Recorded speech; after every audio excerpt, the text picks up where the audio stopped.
back to Mind Over Music. In today's episode, we are looking into the factor of music. Now, the definition of music, according to Cambridge, is a pattern of sounds made by a musical instrument, voice, or computer, or a combination of these intended to give pleasure to people listening to it. Now, that makes sense when you apply it to most of music. However, there were a few musical, what would we call them? Geniuses? We could say geniuses. Musical geniuses, musical innovators is another word. These were guys like John Cage. Now, John Cage in 1952 released a song called 433 or 433, depending on how you want to read it. Now, what 433 was, it had very few musical instructions. In fact, it told its musicians to play nothing. It was 4.5 minutes of silence. Now, the point of 4.5 minutes of silence is for the sounds you hear during that performance make the song itself. What that means is a sneeze, a cough, a fart, swig of a drink, pat of a shoulder, anything makes music, because everything has a sound, everything has a pitch, everything has a rhythm. So the debate formed as to, is this song music? Many said no, many said yes, and to this day many musicians disagree. We have a very special interview. I'm here with Kate Sinclair, a secondary school teacher at Rodborough School. Kate, if you want to tell us a bit about yourself. Hi, Joe. Thanks so much for having me on the show. As you said, I teach English at secondary school. I also am a huge fan of live music. I love going to concerts, jazz clubs, that kind of thing. And I've also gone to a music festival with my family for the last 11 years. So my children have grown up with it by enjoying live music as well. Thanks for having me. Amazing. So I just got a couple questions for you, 4 or 5 if you don't mind. When you're working, do you normally listen to music, and do you think it helps boost your productivity, or does it more distract you from the work you're trying to get done? It depends on the work I'm doing, to be honest.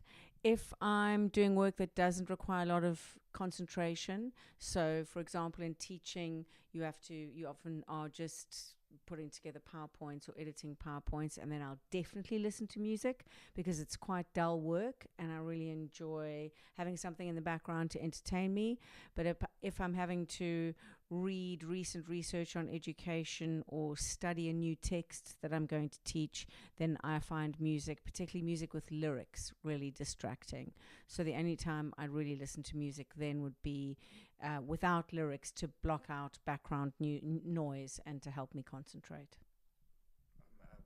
Amazing. And when you listen to music that does have lyrics in it, do you prefer listening to albums that were recorded in a studio, or recordings of when bands perform them live at concerts or festivals? That's a really interesting question. I think it depends on the band and it depends on the music. So, for example, I'm a big fan of Green Day, and the concert, the American Idiot live recording, is a joy to listen to. I love that album. But so for possibly a rock band like Green Day, a live recording might be more entertaining. But if I'm just listening for pleasure, particularly something more low key like Leon Bridges, then I think I'd prefer a studio recording, because the background noise and the banter with the crowd really gets in the way of enjoying the music itself. Fair enough. I would tend to agree with you there. Now, moving slightly more towards a business sort of angle, do you think retailers and other stores need to consider the music they use, especially as we shift towards a much more online market with much more online shopping as Amazon and many other websites develop? Or do you still think music in malls such as the Friary Centre in Guildford and that sort of thing are still important to shoppers? That's again a really interesting question. Thanks, Joe. My view, as someone who's perhaps studied kind of culture in my English degree and the way people kind of interact with each other, would be that the online market makes it competitive for high street retailers.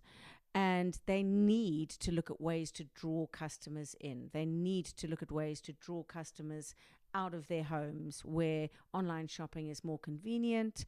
It requires less effort and it's less costly because you're not paying to park anywhere or you're not paying to catch a bus or a train. So if they can use their music to create what shopping as an experience more than just purely retail, then I think they could leverage that in order to increase their sales. Interesting. Now